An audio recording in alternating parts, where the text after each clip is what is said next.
네, 안녕하세요. 코인 체크 시간의 이채은입니다. 오늘도 한 주간 다양한 코인 관련 이슈들 가지고 왔는데요. 투자에 참고하시길 바라면서 오늘도 시작해 보도록 하겠습니다. 가장 첫 번째 소식부터 전해드리겠습니다. 비트코인 관련된 이야기인데요. 금 1kg의 가치를 넘어섰지만 여전히 시장에서는 금을 조금 더 안전하다라고 바라보고 있는 것 같습니다. 어떤 내용이었을지 자세히 보겠습니다.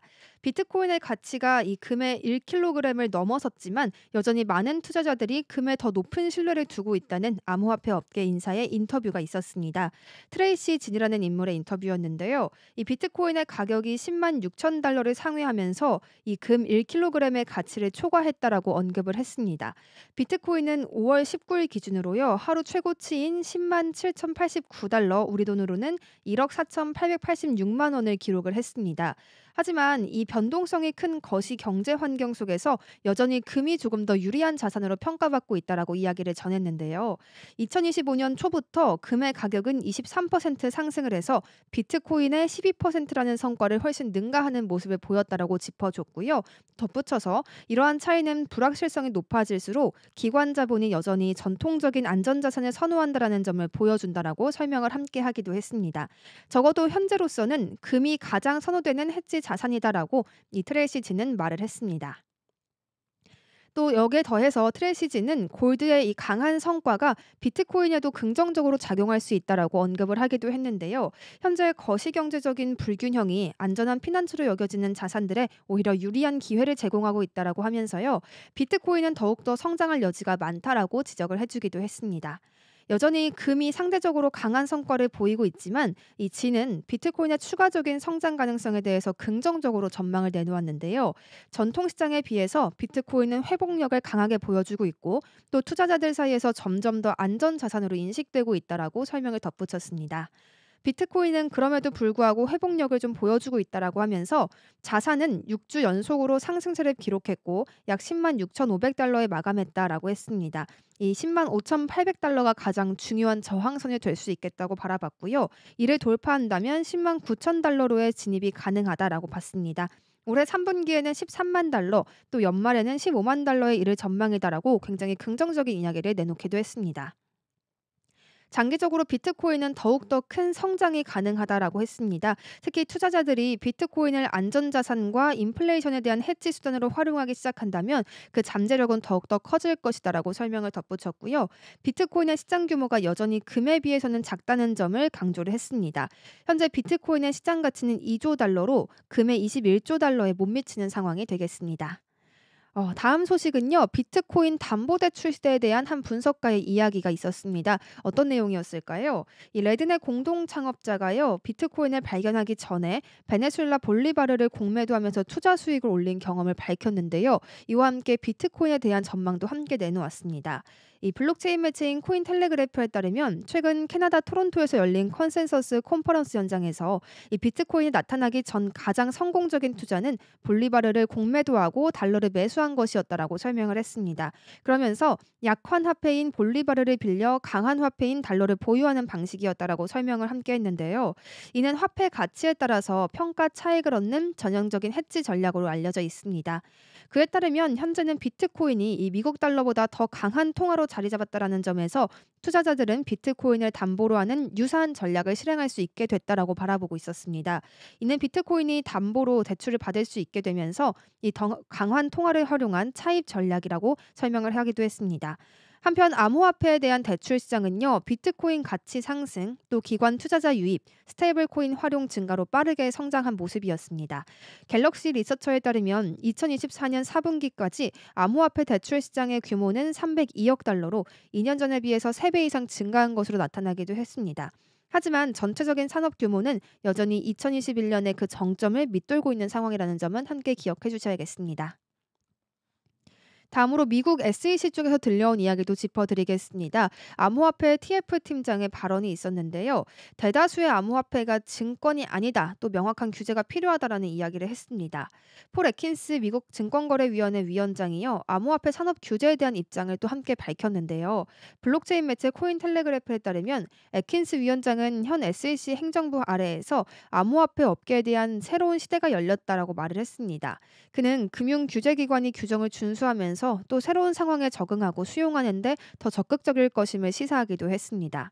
에킨스 위원장은 암호화폐 시장은 수년간 SEC의 규제에 시달려 왔다라고 하면서요. 그가 위원장직에 오르기 전부터 도널드 트럼프 행정부는 SEC가 게리 겐슬러 전 위원장이 방향성과는 다를 것임을 또 시사를 했습니다. 실제로 올해 SEC는 암호화폐 기업에 대한 여러 조사와 집행 조치를 좀 중단한 모습이었고요. 밈코인과 증권형 토큰에 대한 지침도 발표를 했습니다. 에킨스 위원장은요, 우리는 혁신을 억누르는 것이 아니라 촉진하는 근본으로 돌아가고 있다라고 하면서 시장은 혁신을 거듭하고 있는데 SEC가 가만히 있으라고 해서는 안 된다라고 강조하는 모습도 함께 보였습니다.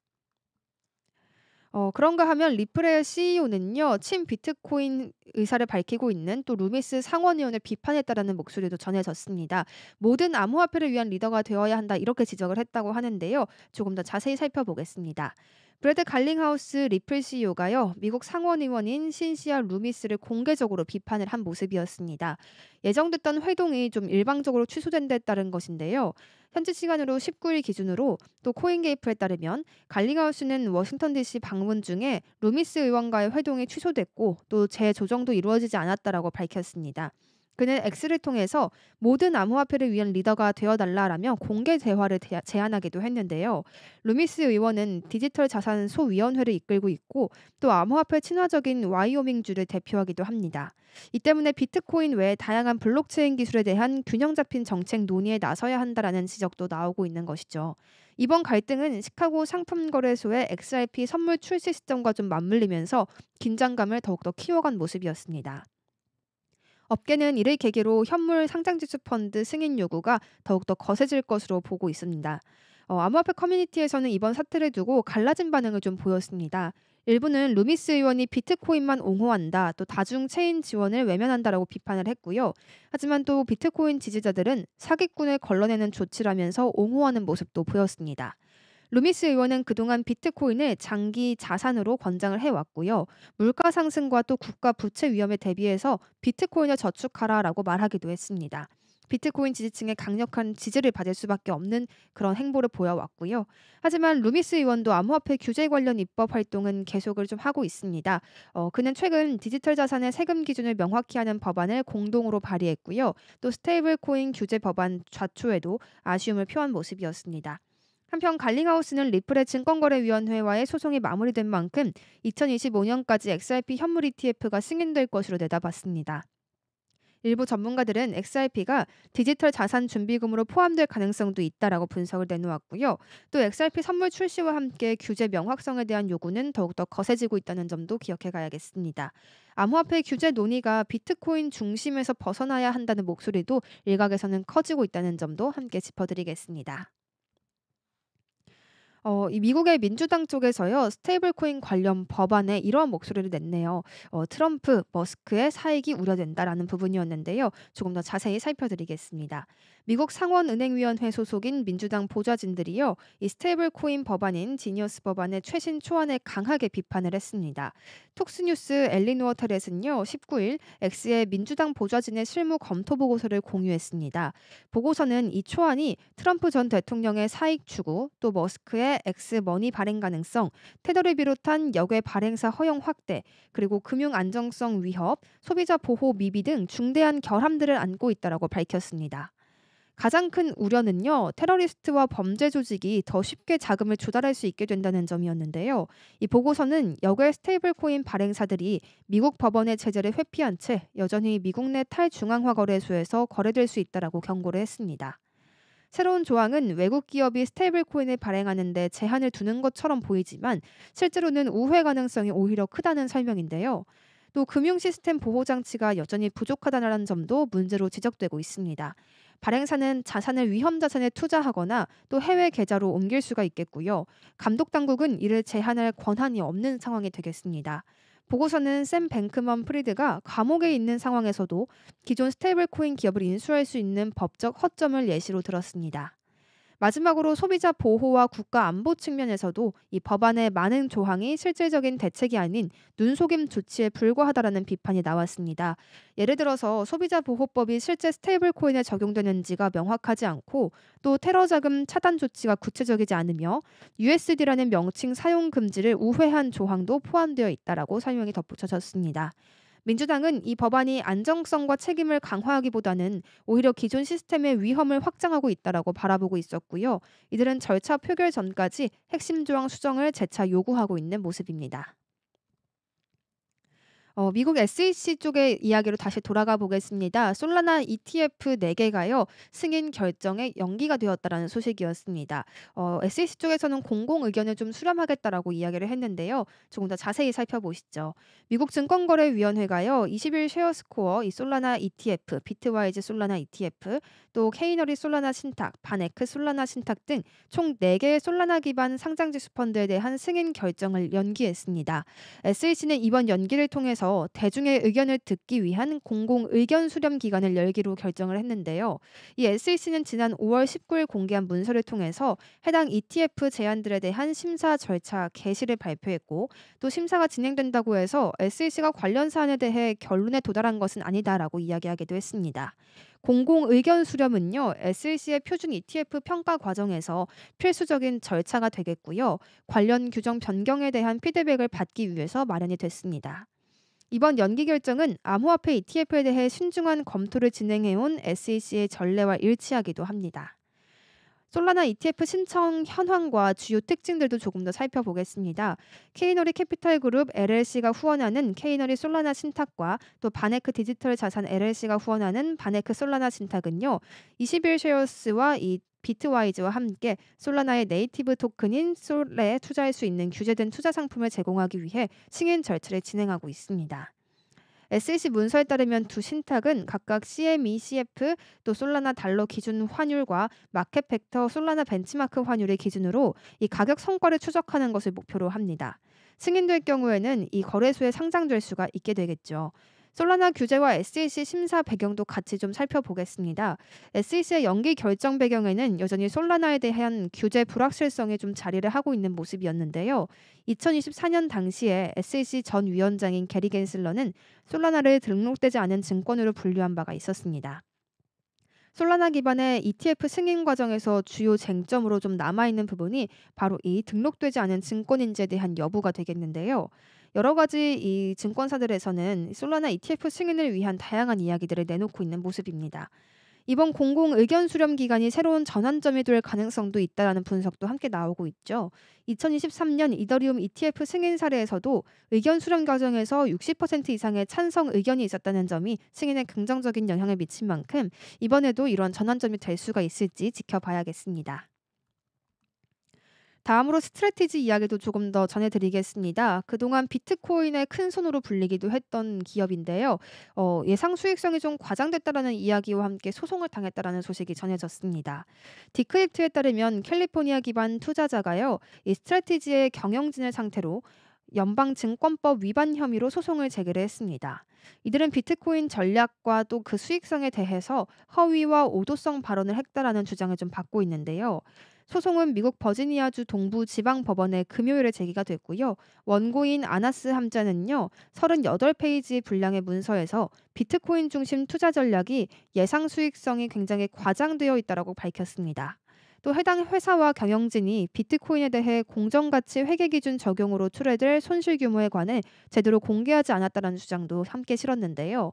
이 소송장에 따르면 함자는 스트래티지 공동 창업자와 이사회 의장인 마이클 세일러에 대해서 또 최고 경영자인 폰리에 대해서 여기에 더해 최고 재무 책임자인 앤드류 강까지도 함께 피고로 포함을 했습니다. 또 한편 스트래티지는 이 월요일 미국 증권거래위원회 공지를 통해 함자의 주장에 대해 강력히 방어할 것이라고 이야기했습니다. 또 법적인 절차와 관련된 비용을 예측하거나 합리적으로 추정할 수 없다라는 이야기까지 밝혔는데요. 이 스트래티지는 2020년 마이클 세일러의 주도로 비트코인을 대량 매수하기 시작했죠. 현재 약 57만 6천 비트코인을 보유하고 있고요. 606억 달러 상당이 되겠습니다. 이 회사는 올해 1월부터 비트코인 보유 자산의 공정 가치를 반영해서 분기별 손익을 보고하고 있고요. 지난 4월 초에는 이 스트래티지가 비트코인 자산 평가 손실로 인해서 1분기 흑자를 기대하지 않는다라는 발표도 있었습니다. 이후 1분기 순손실을 42억 달러 넘게도 공시가 되었었고요. 이전 회계 모델에서는 비트코인을 무형 자산으로 분류했었지만 자산 가격 하락 시에만 또 감가상각을 인지하거나 판매 시 가격을 재평가하는 모습이 좀 지적된 바도 있었습니다. 함자의 소송은 스트래티지가 공정가치 회계 기준으로 전환을 하면서 비트코인 보유 자산 위험을 지나치게 과소평가했고, 또 투자자들에게 긍정적인 성과 평가를 너무 과대하게 제공했다는 지적도 있었습니다. 공정가치 회계 기준은 미국 재무회계기준위원회가 2023년 디지털 자산에 대해서 승인을 했고요. 또 스트래티지는 이를 적극적으로 지지했던 기업 중에 하나이기도 합니다. 회사는 해당 기준이 투자자들에게 자사의 재무 상태 그리고 비트코인 보유 자산의 경제적 가치를 더 명확히 제공할 수 있을 것이라고 하면서 긍정적인 입장도 나타냈었는데요. 이와 관련해서는 논란이 사실 지속되고 있기는 합니다만, 스트래티지는 여전히 비트코인의 수익률과 같은 주요 성과 지표를 강조하면서 투자 전략의 매력을 홍보하고 있습니다. 현재 소송은 법무법인 포머렌츠가 주도하고 있지만 피고 측과 원고 모두 추가적인 언급은 하지 않았습니다. 다음으로 5월 비트코인의 채굴 수익성이 어땠는지 좀 살펴보겠습니다. 미국 투자은행인 JP모건은요, 비트코인 네트워크 해시레이트가 5월 첫 2주 동안 2% 상승해 또 초당 평균 885 헥사이스를 기록했다라고 밝혔습니다. 19일 블록체인 매체 코인데스크에 따르면요, 이 해시레이트는 작업 증명 블록체인에서 채굴과 거래 처리에 사용되는 총 연산 능력을 의미하고, 또 업계 경쟁과 채굴 난이도를 나타내는 지표라고 했습니다. JP모건은 비트코인 가격이 상승하고 총 마진이 확대되면서 5월 채굴자 수익이 개선됐다라고 밝혔는데요. 5월 채굴자 수익성이 개선이 되면서 또 이를 채굴 수익성을 나타내는 해시 프라이스까지도 4월 대비 13% 상승을 했습니다. JP모건은 이를 굉장히 고무적이다라고 평가를 내리기도 했습니다. 레이널드 스미스와 찰스 피어스 애널리스트는요, 채굴자들이 5월 첫 2주 동안 엑사 해시당 1일 블록 보상 수익으로 약 5만 100만 달러를 불러들인 것으로 추산이 되고요. 또 이는 지난달 대비 13%, 전년 동기 대비 3% 증가한 수치라고 밝혔습니다. 미국 상장 채굴 업체들의 네트워크 점유율도 확대가 됐습니다. JP모건에 따르면 이들 업체는 현재 네트워크 해시레이트의 약 30.5%를 차지하고요. 4월 대비 1.1% 증가한다라는 결과가 나오기도 했습니다.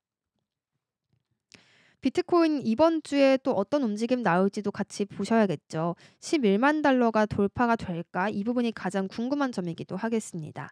암호화폐 전문 매체 코인텔레그래프에 따르면요, 비트코인이 10만 5천 달러를 회복을 하면서 강세 흐름을 좀 보이고 있는 가운데, 프랙탈 분석과 온체인 데이터는 이번 주 내 역대 최고가를 갱신할 가능성을 시사하고 있다라고 했습니다. 현재 비트코인은 10만 5,502달러 수준에서 좀 거래를 이어가고 있었는데요.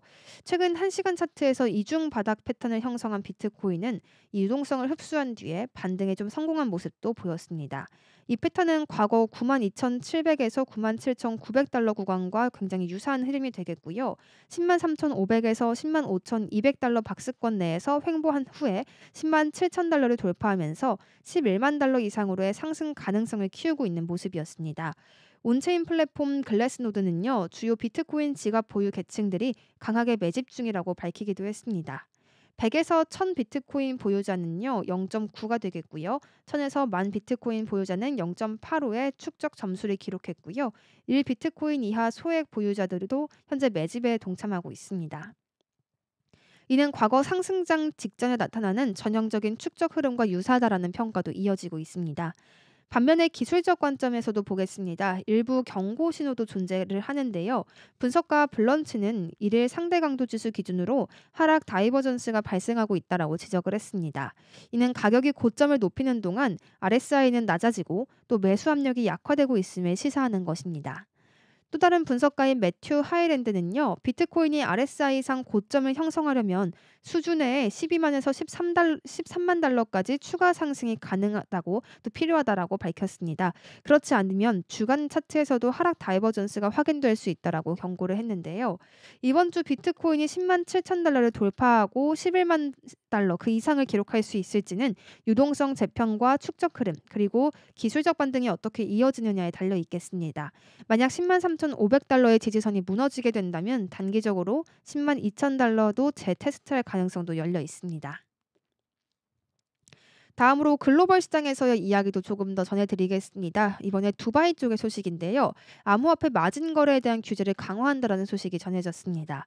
두바이 암호화폐 규제 당국이요. 암호화폐 마진 거래 레버리지 기준을 강화하고 또 토큰을 배포할 때는 라이선스와 투자자 보호 조항을 규정에 추가했다라고 코인텔레그래프가 보도를 했습니다.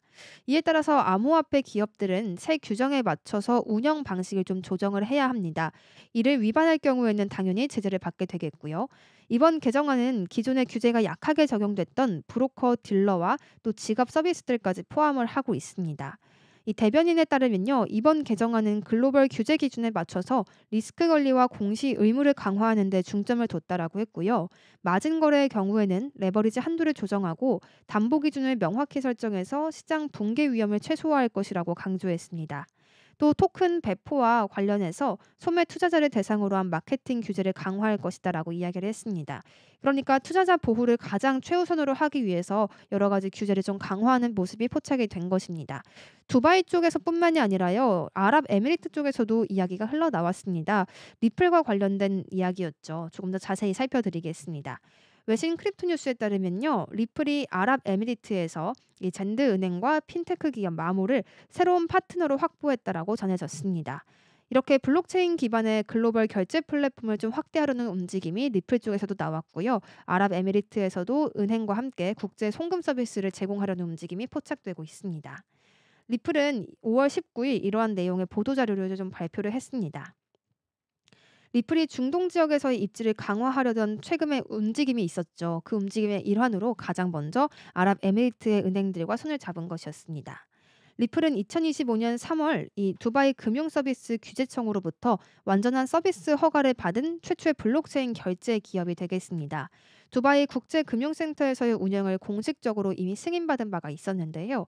이를 기반으로 해서 젠드은행과 마모는 리플의 결제 솔루션 리플 페이먼트를 사용해서 블록체인과 또 디지털 자산 기술을 활용한다라고 밝혔습니다. 빠르고 저렴하면서 또 투명한 국제 송금 서비스를 제공하게 됐다라는 것이 가장 큰 요인이 되겠습니다. 이번 파트너십은 블록체인 기술을 활용한 결제가 전통적인 금융기관 그리고 핀테크 업계에서 점점 더 주목받고 있다는 점을 보여주기도 하는데요. 리플의 중동 그리고 아프리카 사업에 대한 총괄 리스 메릭은요. 새로운 DFSA 라이센스를 통해서 이 중동 지역에서 글로벌 자금 이동을 24시간 동안 실시간으로 처리할 수 있게 됐다라고 밝혔습니다. 젠드 그리고 마모와의 협력은 기존 결제 시스템에 대한 효율적인 블록체인 기반 대안을 요구하는 시장의 강한 수요를 반영한다라고 설명을 덧붙이기도 했습니다. 이 젠드은행은 중동 최초의 완전 디지털 은행이 되겠고요. 이번 제휴가 기관급의 블록체인 솔루션과 또 디지털 자산 서비스를 제공하겠다라는 목표와 함께 부합한다라고 밝히기도 했습니다. 또 국내외 거래 속도를 높이기 위해서 아랍에미리트 디르함으로 뒷받침되는 스테이블 코인 출시 계획까지도 공개가 된 모습이었습니다. 소비자 중심의 핀테크 기업인 마모는요. 이번 파트너십을 통해서 중동 내 기업들과 개인 고객을 위한 글로벌 결제를 단순화하는 데 주력하고 있다라고 했고요. 또 최고 경영자인 이마드 가라지디는 리플의 블록체인 결제 시스템이 이 중동 기업들이 국제 시장에서 자신감을 갖고 성장할 수 있도록 도울 것이라고 말하기도 했습니다. 리플은 이번 확장을 통해서 UAE 규제 기관과 스테이블코인 정책 그리고 국가 금융 인프라에서 블록체인 기술 통합에 대한 논의를 이어가고 있다라고 했습니다. 아부다비에서의 암호화폐 브로커리지인 이 히든 로드 사업도 함께 준비를 하고 있고요. 이를 위해서 지난 4월 약 12억 5천만 달러의 회사를 인수하는 모습도 포착이 됐습니다. 현재까지 약 700억 달러에 달하는 거래들을 처리한 리플의 결제 시스템은요. 전 세계 60여 개 이상의 규제 승인을 확보했고요. 중동 쪽은 물론이고 전 세계에서 블록체인 기반 금융 서비스 인프라의 주요 제공자로 자리 잡고 있습니다. 리플이 실시한 설문조사에 따르면 중동, 아프리카 지역 금융 리더들의 60% 이상이 블록체인 결제 도입의 핵심 요인으로 빠른 거래 처리를 돕고 있다. 이런 이야기도 함께 전해졌네요. 오늘 이렇게 해서 한 주간의 관련 이슈들 전해드렸습니다. 이 코인 시장에서 또 뜨거운 부분들이 있다면 제가 정리해서 가지고 올 테니까요. 계속해서 저희 방송과 함께 해주시길 바라겠습니다. 오늘도 함께 해주신 여러분 고맙습니다.